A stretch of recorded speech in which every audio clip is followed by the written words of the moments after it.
Get ready. Start. Sir, coming to the finance bill, everybody has acclaimed the budget. When it came forward, there was criticism also. As my learned friend has just now said, whether we want it or not, this bill will go through in spite of us. The important matter is that in the wake of the budget proposals, which are sought to be enforced through this finance bill, what results do we expect? It appears to me that apart from some small matters which may crop up, there are six main points which the government bill have to face while taking recourse to this finance bill which seeks to endorse the budget proposals. I would like to place these 6 points like this. The first point is that the gap between the weaker section of the society and the affluent and the rich will further increase. It is already there. It seems that it is something vulgar and it will further increase. Secondly, there is no hope in this budget or through this finance bill by which the weaker sections of the society can have any benefit. They will be further burdened with the high cost of living.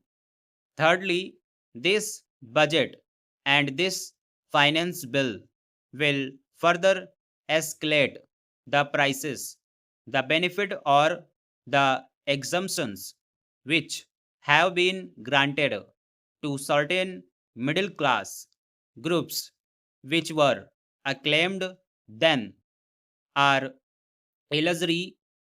I would submit that the benefit is an illusion. The prices would have risen so high that the benefit which one thinks has been given to him or the exemption which have been given would become illusory.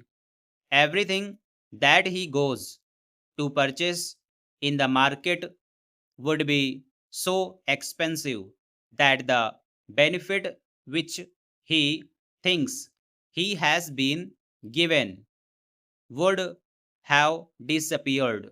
Fourthly, the most important circumstance and the factor over the last 30 years which has plagued, I would say, the minds of the people is the question of unemployment. There is no hope through this budget or the finance bill. The government intends to create better avenues or better chances so that the unemployment figure does not rise. The figure will still rise and rise, probably with a greater speed. We will have the numbers spiral up. And then, sir, what is the hope? What are the provisions which go to make the life of the rural poor good and healthy? The rural poor is still neglected. The rural poor has no hope whatsoever. The prices of the agricultural inputs and the prices of the produce given to them both combined make the lot even further poor. There is no hope for them. Then, lastly, the persons who, by using dubious methods, by playing a game of hide and seek, have amassed illegal wealth. Those are the people who have been given the protection. Those are the people who have been encouraged. Those are the people who have been given a fillip, knowing fully well that either through voluntary declarations or through bearer bonds, the generation of black money cannot be controlled. Sir, this government has been taking bold and unpopular decisions because whenever the decisions are bold, they are unpopular. But the railway budget, I do not think, has anything do with the skill with which the finance minister has balanced his budget. So far as the prices of petroleum and petroleum products are concerned, I can only say this, that they are beyond our control. They are governed by the prices charged by the OPEC countries.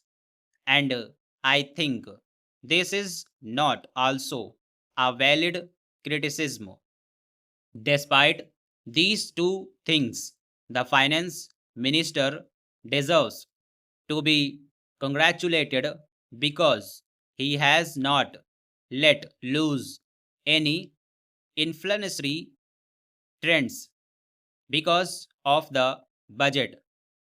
Budget, according to me, is the greatest push for the inflationary spiral, but this budget, if anything, has contained this inflationary spiral.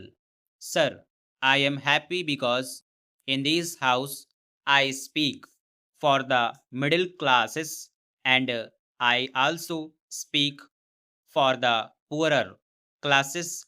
I think a significant achievement of this budget has been the raising of the income tax exemption limit to rupees 15,000. I wish the fixed income groups who are really fixed in these times of very difficult days of high inflation are really relieved of all the burdens so that they can live their lives with dignity.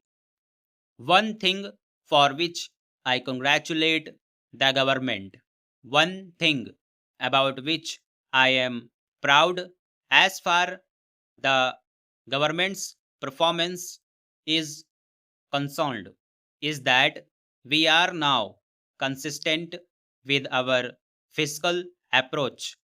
In fact, the finance minister has repeatedly told the country, firstly on the floor of this house, as well as on the various occasions he gets to address the nation through the various other organizations like the FICCI, that if the economy behaves, if the industry behaves, he will further reduce the rate of taxation so that people can adjust their business affairs, and people can have the confidence in this government that this is not a government which is going to increase the taxes, but